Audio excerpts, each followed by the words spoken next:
C'est un réflexe qu'aujourd'hui on a tous, dès qu'on se sent pas bien, dès qu'on a des symptômes de maladie ou qu'on s'inquiète un peu sur sa santé, on va demander à ChatGPT qu'est-ce qu'il se passe en lui listant un petit peu ce qu'on ressent. On a pour idée, et on avait lu un peu par-ci par-là, que ChatGPT était beaucoup plus performant que Google pour nous donner un diagnostic assez complet. Ce n'en est rien, c'est totalement faux. Et demander à ChatGPT ne reviendrait pas mieux que de regarder sur Doctissimo quels sont les symptômes du mal de tête et du mal de ventre. Thomas, tu peux nous expliquer pourquoi? Salut Mélissa. Oui, tout à fait. Alors le problème, c'est que la plupart des gens ne savent pas bien prompter ou ne promptent pas aussi bien qu'il le faudrait, et en tout cas ne promptent pas aussi bien qu'un médecin le ferait. Et que l'IA peut encore halluciner à ce jour. Il faut faire attention. Je pense qu'on s'en rend compte parfois quand on pose plusieurs fois la même question. On n'a pas toujours la même réponse. Donc, il faut absolument essayer d'être le plus précis possible quand on prompte et pas hésiter à reposer la question sous différents angles pour la faire converger. Quand elle finit toujours par nous dire la même chose, lui demander de se remettre en question, etc., on peut finir par avoir quelque chose d'assez cohérent. Mais dans tous les cas, l'automédication, c'est toujours, que ce soit via Doctissimo ou via les ChatGPT ou autres, ça reste risqué. Faut être clair. Donc, je pense que l'idée, c'est d'utiliser en complément d'une consultation. Il faut toujours. C'est vrai que c'est bien de venir informer chez son médecin et d'avoir plein d'idées, plein de possibilités, parce que parfois les médecins eux-mêmes, ils peuvent se tromper. Moi, je sais qu'une recommandation, d'ailleurs, sur des sujets sensibles en santé, c'est jamais se fier à l'avis d'un seul médecin. C'est d'aller parler à plusieurs médecins, parce que des fois les médecins peuvent se tromper eux-mêmes. Donc, aller voir un médecin, alors évidemment, tout va dépendre de la gravité, mais des fois, ça commence à rien. Mais plus on a d'informations et plus on demande d'avis, mieux c'est. Donc, typiquement, la ChatGPT, ils ont sorti un module santé. Alors, c'est pas encore disponible partout, etc. Mais l'idée, c'est de pouvoir uploader ces données de santé aux États-Unis. Et pourquoi pas même aussi de donner accès à ces gadgets à Apple qui traquent mes données de santé en continu. Et l'idée étant que plus je peux fournir des données et des données standardisées, plus justement moins l'IA va fabuler et plus elle va me donner des avis pertinents. Et ça fait sens. Alors on peut s'inquiéter de confier ces données de santé, etc., mais on peut faire confiance à ces grandes entreprises pour les gérer de façon à peu près convenable. Ça va peut-être mettre du temps, mais je suis pas trop inquiet. Euh, Parce que l'enjeu derrière, c'est de pouvoir bénéficier d'un bien meilleur avis. Parce que si c'est juste mon prompt et j'ai la réponse et je pense que c'est suffisant, non. Plus je partage de données, mieux c'est. Et, et, et l'idée étant toujours de faire ça en lien avec la médecine, avec des médecins. Alors idéalement, si je peux les consulter en physique, mais sinon même à distance. Hein, les téléconsultations, c'est déjà pas mal. Mais associé avec des avis qu'on a pu obtenir via l'IA et si j'ai pu les obtenir en ayant partagé un maximum d'informations. Mais c'est vrai que rien ne pourra remplacer quand même avant longtemps une consultation en physique où le médecin peut analyser toutes sortes de symptômes, procéder à des palpations, etc. Donc ça, c'est quand même, on est très loin de pouvoir remplacer ça encore à ce jour.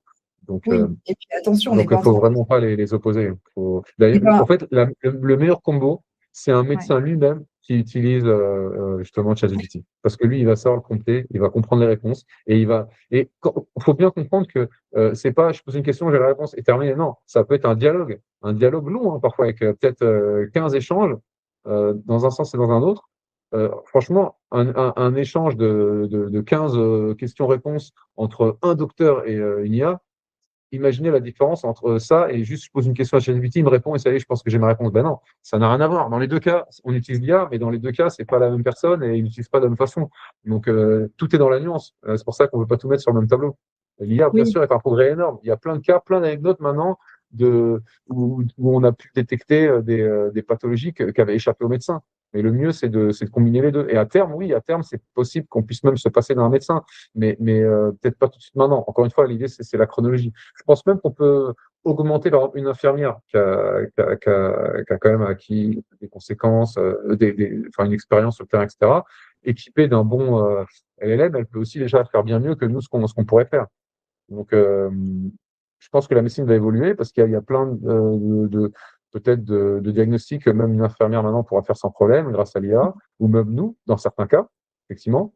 Et puis, il y aura toujours des sujets sur lesquels on aura sûrement besoin de l'avis d'un spécialiste. Mais à vrai dire, même un médecin lui-même, euh, un médecin dans un hôpital, souvent, il va demander l'avis de ses confrères et où il va demander l'avis d'un grand spécialiste. Parce qu'il sait que tout seul, je veux dire, c'est impossible qu'un être humain ait accès à toute la connaissance de l'IA. L'IA peut digérer toute la connaissance disponible, les dernières expériences, les derniers papiers de recherche, etc. Mais on n'est pas encore au point où elle peut le faire parfaitement bien sans intervention humaine. Donc, dans bien des cas, ça dépanne, mais attention, on ne peut pas recommander de se passer des médecins pour autant. Je sais qu'on a Laurent Alexandre, qui est un médecin et qui explique sur les plateaux télé que maintenant, faire des études de médecine, ça n'a plus aucun sens. Alors, c'est assez radical. Il est pas loin d'avoir raison, mais c'est une question d'échéance, de calendrier. Je pense il y a largement encore de la place pour les médecins pour un certain temps. Mais il faut comprendre qu'il y a des pays où il n'y a pas de médecins. Il n'y a pas assez de médecins, comme dans certains pays d'Afrique. Donc, comment on fait dans ces cas-là? Bon, bah, si on a une IA qui permet de faire des diagnostics relativement fiables pour une série de pathologies, ce serait dommage de s'en priver. Après, on peut compléter ça avec de la téléconsultation qui permet, alors c'est pas aussi bien que de la consultation physique, mais c'est déjà mieux. Et donc, ça permet de pallier à des manques dans certaines zones du globe.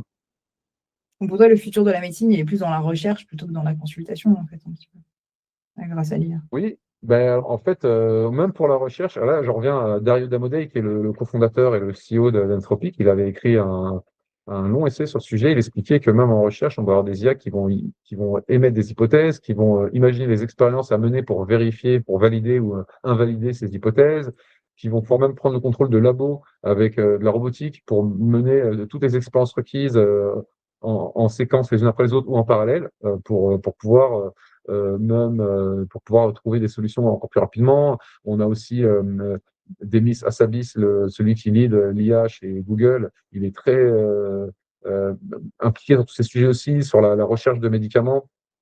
Donc, identifier les molécules prometteuses bien plus rapidement qu'aujourd'hui, faire des essais en laboratoire encore plus rapidement qu'aujourd'hui, etc., pour pouvoir produire des médicaments plus adaptés, personnalisés, plus rapidement. Ouais, la médecine va être révolutionnée par l'IA. On a encore bien sûr besoin des êtres humains, mais tout ça évolue tellement vite. Mais on peut imaginer à terme un monde où ouais, les IA font la recherche.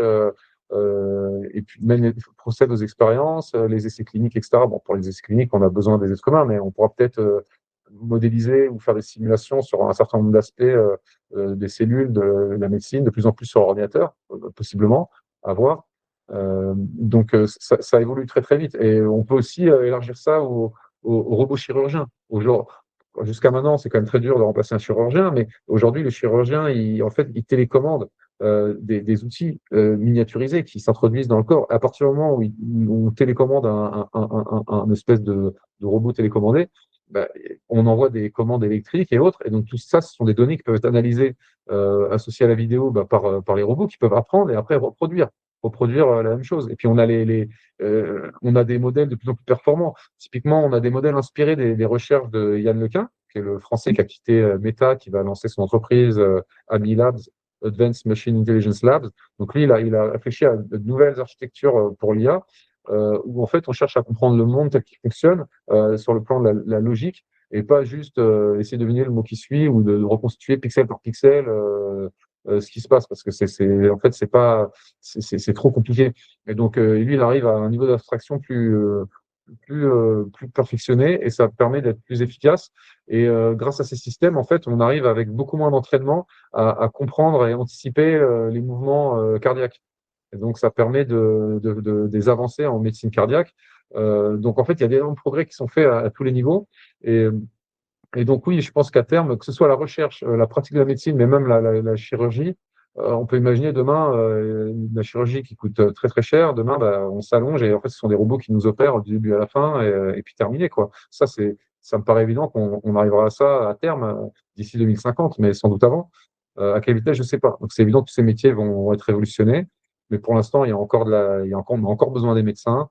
Et il n'y a rien de mieux que de combiner les deux, quoi, de demander plusieurs avis aux IA, de bien les challenger, puis après d'aller voir un médecin et à la limite d'arriver avec ces questions, ces hypothèses. Et le médecin, on peut peut-être le mettre sur la voie. Il y a plein d'anecdotes comme ça qu'on peut trouver dans les articles, dans la presse, où le médecin ne savait pas ce que c'était. Le patient, il dit, ouais, mais j'ai vu que sur ChatGPT, ça pouvait être nanana. Et le docteur, il fait, ah bah ouais, effectivement, c'était ça, tu avais raison.